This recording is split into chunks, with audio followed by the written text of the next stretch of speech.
तो वैसी नमाज हम जायज नहीं है, ऐसी इबादत जायज नहीं है। हमारे पड़ोसी तकलीफ में है और हम खुशियां मना रहे हैं, तो ऐसा कुछ नहीं होता। इसलिए हमने स्वीकार किया।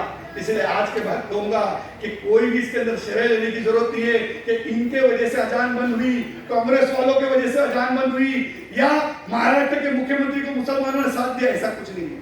हमने स्वीकार किया। कोई माय का लाल आके इस तरीके से कर नहीं सकता।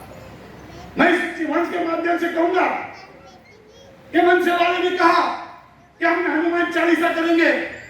मैं इस मंच से कहूंगा कि जिस तरीके से नवनीत राणा के ऊपर अगर कभी जिस तरीके से देशद्रोह का केस लगा, अगर इसके बाद कोई भी मस्जिद के बाहर आके दादागिरी करके आज वहां पे हनुमान चालीसा करेगा, तो आशीष जी आप हमारी आवाज बन करके, नीलेश नारायण जी हमारी आवाज बन करके उन मन से वालों को भी उसी तरीके से देशद्रोही का केस लगना चाहिए कि आपके मन से बने।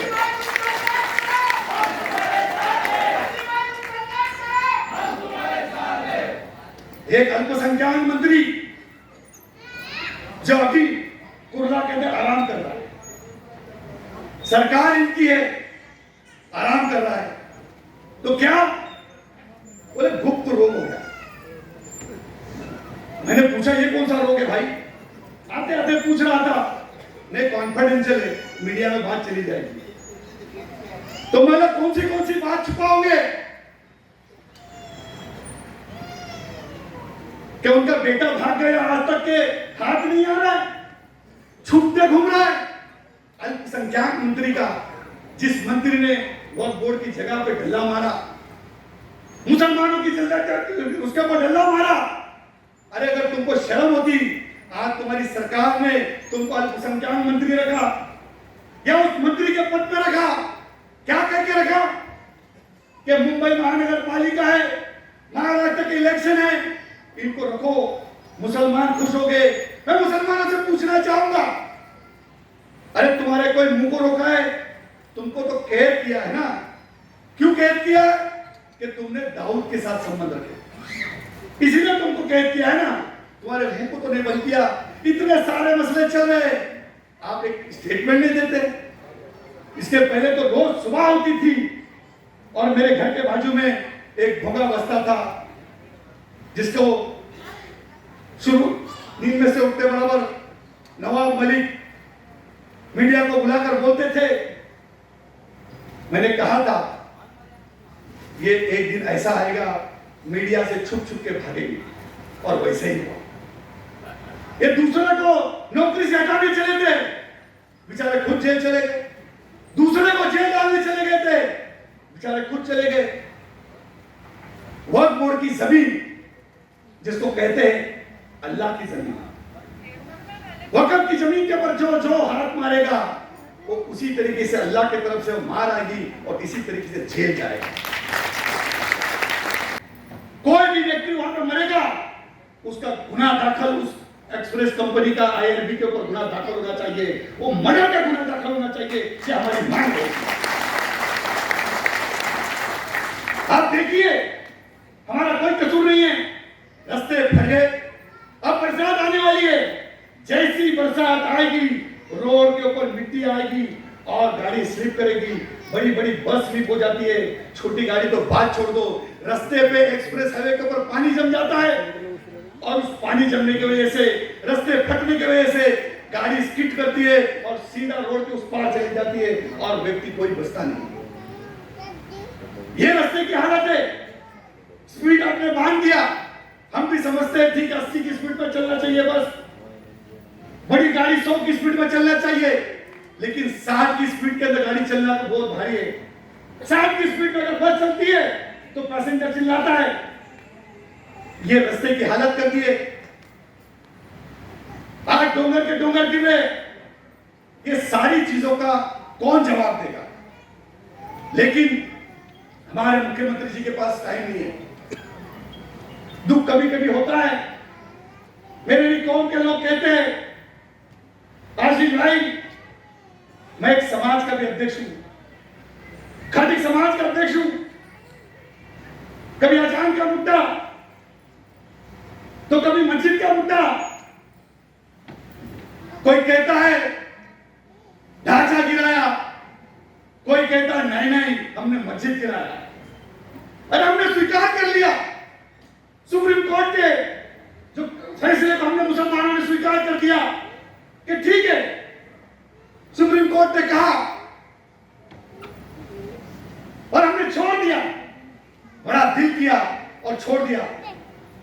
जब बड़ा दिल करने के बाद मुसलमानों ने छोड़ दिया, लेकिन इसी विषय को बार बार अगर कोई कहता है, मैं उद्धव जी से कहूंगा आपने गिराया तो कोई बात नहीं, आप उसका श्रेय लो, बाकी के लोगों ने ढांचा गिराया आप श्रेय लो, कोई प्रॉब्लम नहीं, लेकिन मंदिर तोड़ो, मस्जिद तोड़ो, किसी का दिल मत तोड़ो। मैं एक मुसलमान हूं, मेरी कौन मुझसे पूछती है, मेरी कौन मुझसे पूछती है कि लोग कहते हैं कि बार बार कहते हैं कि क्या चल रहा है, लेकिन मैं आपसे कहूंगा कि इस तरीके की चीजें जब होती है तो लोगों का भी दिल दुखता है।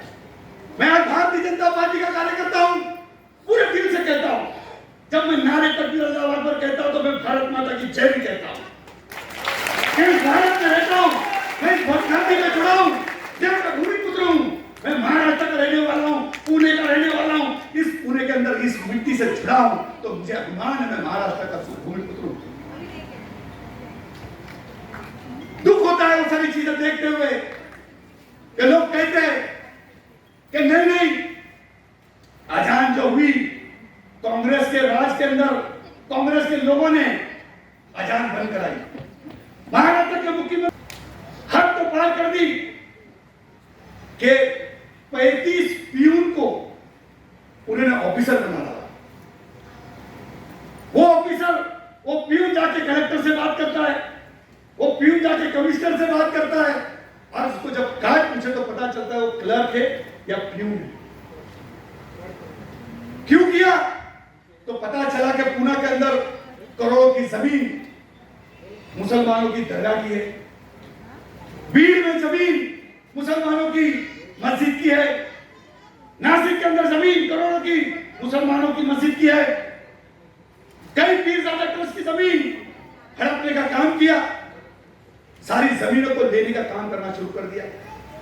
और उस अधिकारी को उन्होंने कहा कि जितनी जमीन है उसकी यादी लाओ, और यादी लाने के बाद मुझे तो वो अधिकारी, हमारी उसके अंदर सबसे बड़ी बात है गवर्नमेंट की सेक्रेटरी मुखर्जी जी, वो कहती है बड़ा अच्छा ऑफिसर है, उसको मानदान में मिलना चाहिए। हमारी सरकार के अंदर जब विनोद तावड़े जी थे, एक अधिकारी ने गलती किया, उसको तुरंत पनिशमेंट दिया गया। उसने क्या गलती किया था कि वक्फ बोर्ड के पैसे से प्लेन की टिकट निकाल के औरंगाबाद गया, तो उसको विनोद तावड़े जी ने जैसी कंप्लेंट दी तो तुरंत उसको ताबड़तोड़ बदली करने का, हकाल पट्टी करने का काम किया। लेकिन इस सरकार के अंदर ऐसा हुआ कि उसको पगार चालू कर दी गई। किसके पैसे की? मस्जिद के पैसे की, मदरसों के पैसे की, रमजान में ज़कात और फितरा जो जमा होता है उस पैसे से पगार चालू कर दी। ये है नवाब मलिक के काम।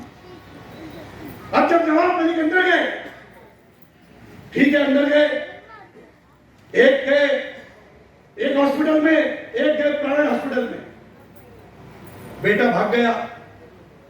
बेटा भागने के बाद मैं सरकार से, सारी यंत्रणा से पूछता हूं कि इनके तरफ किसका ध्यान है, इनके कौन कौन लोग हैं।